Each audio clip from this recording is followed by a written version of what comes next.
motion to revoke, it is relevant to look at his performance while on probation, particularly when he is requesting to stay on it. I think coming at it aggressively might not be the way to do it.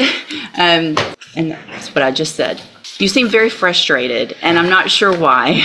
I'm confused why there's pushback at all on any request for a 3914 discovery when he's constitutionally allowed to access those files. Well, that is alarming to me that we would have to even compel anything under 3914. Hold on. Yes, And the last thing you want to do is talk over me. All right, this is cause number 1830854. And sir, you're Juan Sanchez? Yes. And so we're here today on a motion to compel, and before we get into a whole lot, I've done a lot of my own research and looking at all of this, and a couple of things. One, I don't believe the subpoena duces tecum was the proper way to try to get the information. Duces tecum is an order to get somebody to bring something to a set hearing. So but we didn't have a set hearing, and they weren't ordered to give it to at a set time for a hearing. So under the rules that have to do with subpoena duces tecum, I don't know that that was the proper way. I do think you're entitled to some of that information as a defense attorney. If we're going to base decisions on, if I'm going to base decisions on things that probation have in their file and that they're just going to tell us, I do believe that you are entitled to some of that information. I think the proper way to do it would be to make that request through the district attorney's office for discovery. And then for you, Mr. Nichols, to make those requests.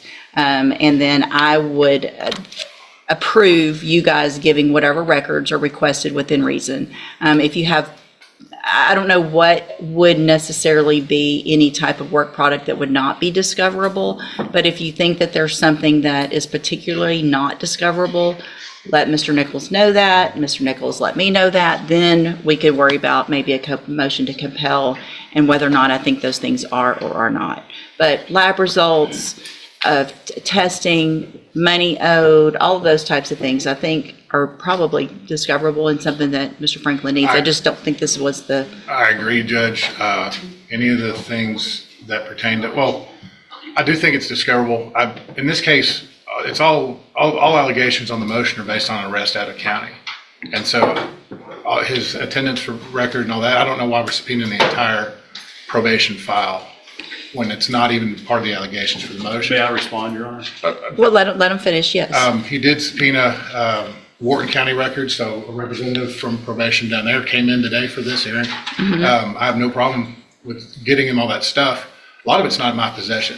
The out-of-county offense reports and things like that, I don't have yet. I would have them if we move towards a hearing where I prove up those allegations, and they, of course, will be provided beforehand. And again, I don't think he's not entitled to have all that stuff. So Sure. I kind of agree with So- I don't know that subpoena directly to those agencies was the proper way to do this.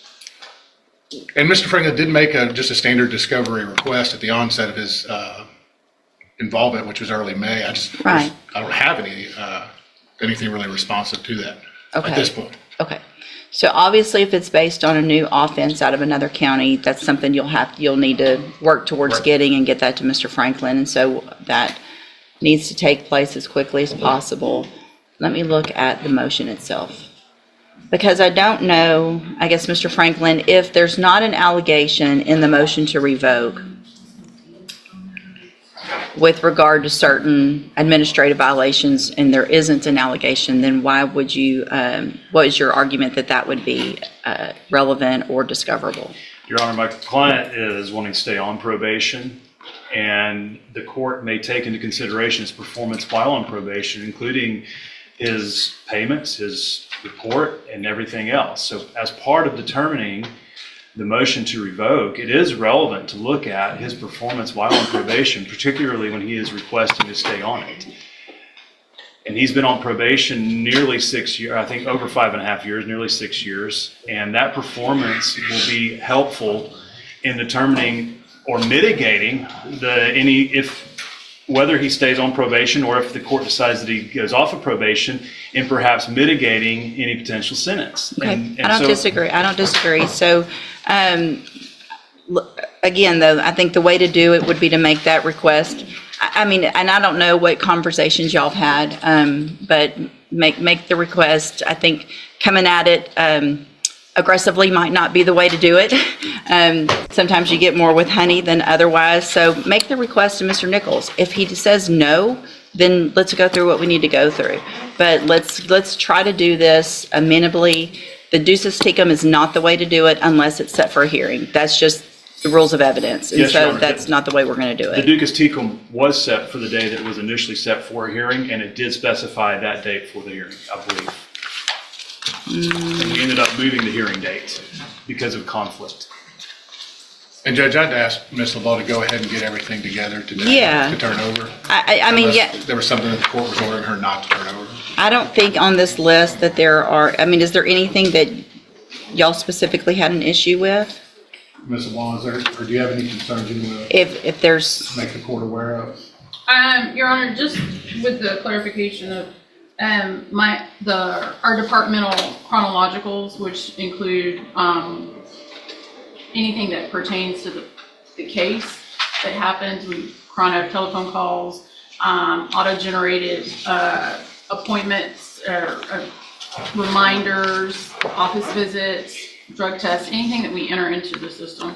But those are the chronologicals through the probation office, as well as releasing of the jail logs, his sex offender verification, interlock reports, because those were not listed on the subpoena, as well as the offense report through DPS, which was released to me and my under a supervision officer.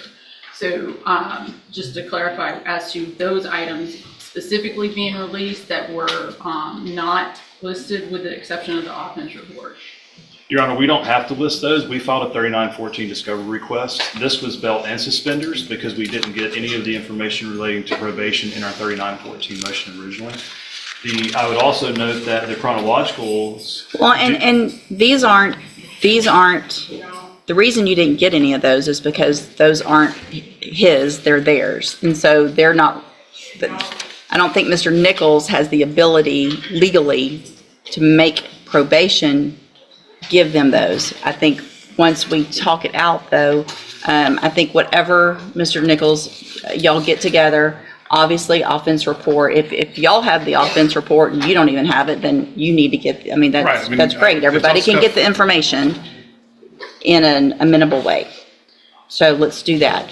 Y'all sit down. I want everything that you have that is, I don't know that there's anything I can think of that would be, Unless, I mean, I guess Not- notes may be work product, but I'm not real, that's what I'm thinking about, but it's Not not too really concerned. attorney's notes, and so I don't know that that would I be an would object to issue. that, Your Honor, on the grounds that it's not attorney work product. It is merely work product of an employee, and it is discoverable and relevant to the case. And that's what I just said. You seem very frustrated, and I'm not sure why.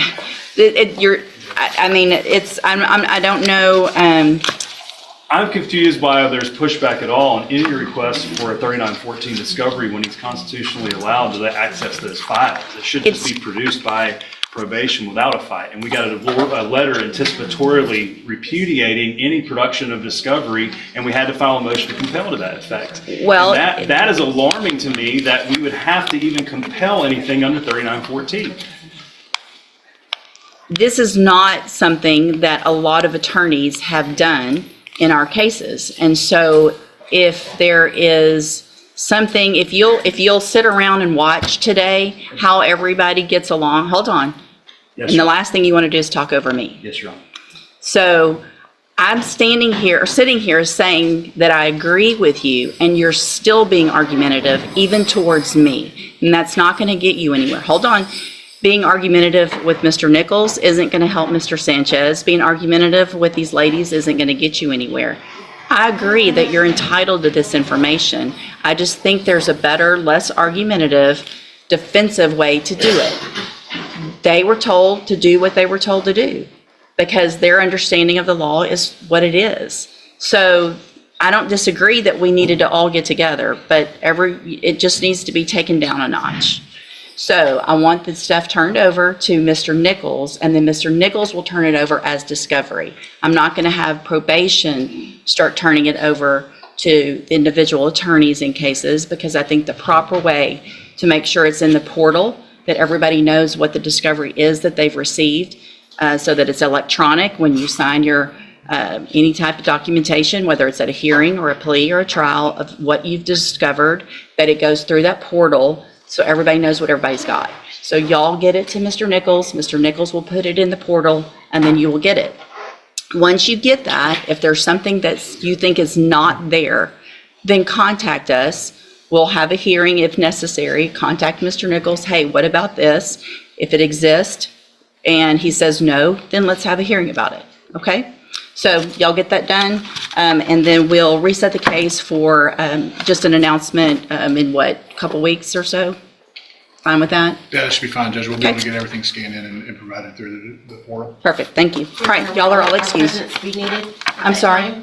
No, ma'am, if you'll just get what you need to Mr. Nichols, unless you are personally subpoenaed to be here for a hearing. Now, and on that date, we won't have a hearing on that date. So if we come in and there's pleas of not true, and we're going to have a hearing, we can come in on that date, enter pleas of not true or true to certain allegations, then we would reset it for a court date. And at that point, if you need to be here, let her know. If you need a subpoena, then you can get a subpoena. If you just need us to let you know you need to be here, then we can do it informally. You just let us know, or let Mr. Franklin or Mr. Nichols know what your employer will require for you to be here for an actual hearing. Okay? Good? Yes, Your Honor. All right, thank you, y'all. Thank you.